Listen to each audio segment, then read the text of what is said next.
BRS మాజీ మంత్రి Medchal MLA Chamakura Mallareddy యూసుఫ్గఢ్లో ప్రచారం చేస్తున్నారు. ప్రచారం ఎలా కొనసాగుతోంది, ప్రజలు ఏమంటున్నారు, ఇంటింటికి కాంగ్రెస్ బాకీ కార్డు కూడా మరి పంచుతున్న పరిస్థితుల్లో ప్రజలు ఏమంటున్నారు, ఓవరాల్గా మరి మాగంటి గోపీనాథ్ సతీమణి మాగంటి సునీతకు టికెట్ కేటాయించిన తర్వాత పరిస్థితి ఎలా ఉంది ఆయన అడిగి తెలుసుకుందాం. సార్ ఎలా ఉంది సార్ ప్రచారం?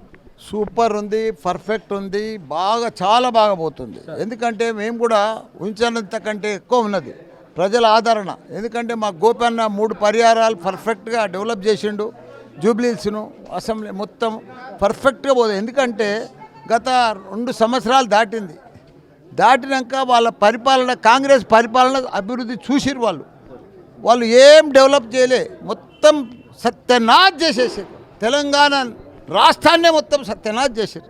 అందుకని ప్రజలందరూ కూడా మేము మళ్ళా బీఆర్ఎస్ఏ కావాలి, మాకు మళ్ళీ కేసీఆరే సీఎం కావాలి, మళ్ళీ మా సునీతమ్మనే మాకు మళ్ళీ జూబ్లీహిల్స్కి ఎమ్మెల్యే కావాలని డిసైడ్ అయిపోయారు ప్రజలు. ఎక్కడ చూసినా వాళ్ళు ఎన్ని మంత్రి, ఇప్పుడు అజరుద్దీన్కు భయపడి ఏం చేసారు, ధన్వని మంత్రి ఇచ్చారు, శాఖలేని మంత్రి ఇచ్చారు. మొన్న మేము అడిగేటకలకు శాఖ కూడా ఇచ్చారు. ఆయనకు అసలు హోం శాఖ ఇవ్వాలి, అది కూడా ఇస్తలేరు. ఇప్పుడు ఏదో తూతుబాలకి ఇచ్చారు. ఇదంతా ఎలక్షన్ స్టంట్ కోసం ఇచ్చారు. వాళ్ళు చేసేటి అన్ని ఎలక్షన్ స్టంట్లే. వాళ్ళకు ప్రజలు నమ్మరు, ప్రజలకు విశ్వాసం కోల్పోయింది కాంగ్రెస్ పార్టీ. కాబట్టి ఇప్పుడు నమ్మకం అంటే, విశ్వాసం అంటే కేసీఆర్ బీఆర్ఎస్ పార్టీ మీదనే ఉంది ప్రజలకు. ఓకే, ఓవరాల్గా 10 ఏళ్లలో కూడా మాగంటి గోపీనాథ్ జూబ్లీహిల్స్ నియోజకవర్గం అభివృద్ధి చేయలేదు అని చెప్పి కూడా తెలంగాణ సీఎం రేవంత్ రెడ్డి మాట్లాడుతున్నారు. కంటోన్మెంట్లో 4000 కోట్లతో అభివృద్ధి చేసినాము, రేపొద్దున జూబ్లీహిల్స్లో అదే తరాలు అభివృద్ధి చేస్తామని చెప్పడం. కంటోన్మెంట్లో ఆ ఫ్లైఓవర్లు, ఆ రోడ్లు అవన్నీ కూడా మా కేటీఆర్ ఢిల్లీకి పోయి మా కేసీఆర్ రాసి ఇచ్చినాయి. ఫైనల్ ఫినిషింగ్లో వాళ్ళు వస్తారు. పనులన్నీ మేము చేసినాం, జీవోలన్నీ వాళ్ళు ఇస్తారు. మేము ఎంప్లాయ్మెంట్ కొద్ది కూడా మేము నోటిఫికేషన్ ఇచ్చినాం, వాళ్ళంతా జీవో మళ్ళీ వాళ్ళకి అన్ని ఆర్డర్స్ ఇచ్చారు. వాళ్ళ పని ఆర్డర్లు ఇచ్చేదే కానీ పని చేసేది ఏమీ లేదు. మొత్తం పని చేసేది కేసీఆర్. 10 ఏళ్ళ కేసీఆర్ పరిపాలన ప్రపంచ భారతదేశం అబ్బురపోయింది. ఎట్లా చేస్తుండు, ఎవరికి సాధ్యం కాలే.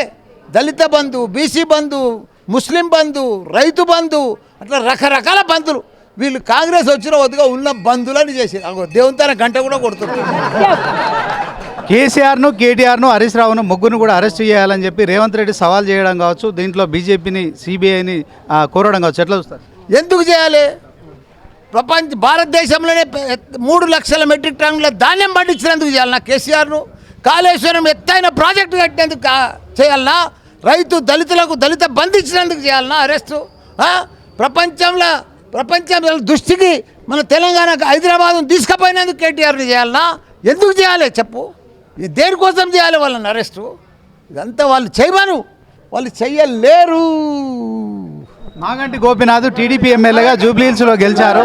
ఇదే క్రమంలో ఇప్పుడు జనసేన బీజేపీకి మద్దతు ఇవ్వడం ఎట్లా? వాళ్ళ పార్టీ బీజేపీకి జనసేన ఇస్తుంది, తెలుగుదేశం ఇస్తుంది, తప్పులేదు. ఎవరి పార్టీ వాళ్ళకి మద్దతు ఇస్తారు. కానీ ప్రజల ఆదరణ మాత్రం తెలంగాణలో కేసీఆర్. జూబ్లీహిల్స్తో పాటు తెలంగాణ రాష్ట్రంలో కాంగ్రెస్ ప్రభుత్వం 2 సంవత్సరాల్లో అన్ని రంగాల్లో విఫలమైంది. ఇప్పుడు జూబ్లీహిల్స్లో గెలిచేది మాగంటి గోపీనాథ్ భార్య సునీతమ్మ గెలుస్తుంది. అదే క్రమంలో రానున్న రోజుల్లో సీఎంగా కేసీఆర్ మాత్రమే కావాలని తెలంగాణ ప్రజలు కోరుకుంటున్నారనే విశ్వాసాన్ని వ్యక్తం చేస్తున్నారు మాజీ మంత్రి Medchal MLA Chamakura Mallareddy. Camera person రహీంతో శ్రీనివాస్, 99 టీవీ, యూసుఫ్గూడ నుంచి.